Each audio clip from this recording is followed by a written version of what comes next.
નમસ્કાર મિત્રો, અમારી KRT ગુજરાતી ચેનલમાં તમારું સ્વાગત છે।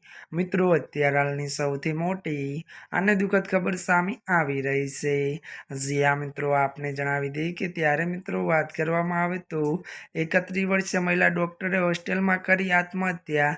જ્યાં મિત્રો વિગતવાર વાત કરવામાં આવે તો મધ્યપ્રદેશના ગાવલિયામાં ગજરા રાજા મેડિકલ ત્યારે કોલેજની હોસ્ટેલમાં 31 વર્ષીય મહિલા ડોક્ટરે આત્મહત્યા કરી લીધી હતી। ત્યારે મિત્રો જણાવી દઈએ કે પોલીસે રવિવારે જણાવ્યું હતું કે ત્યારે મિત્રો વાત કરીએ તો સ્થળ પરથી કોઈ સુસાઇડ નોટ ત્યારે મિત્રો વધુ આપને જણાવી દઈએ કે મળી આવી નથી।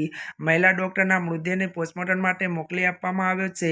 તો વધુ એ પણ મિત્રો આપને જણાવી દઈએ કે ફોરેન્સિક ટીમ ત્યારે ઘટના સ્થળેથી જરૂરી પુરાવા એકત્રિત કર્યા છે અને વધુમાં એ પણ જણાવી દઈએ કે ત્યારે મિત્રો આ મામલે પોલીસની ત્યારે ટીમ દ્વારા તપાસ કરવામાં આવી રહી છે।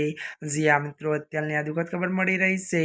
ત્યારે મિત્રો આજના માટે આટલું જ। અમારી ચેનલમાં નવા હોય તો અમારી ચેનલને મિત્રો લાઈક, શેર અને સબસ્ક્રાઈબ કરી દેજો। ધન્યવાદ।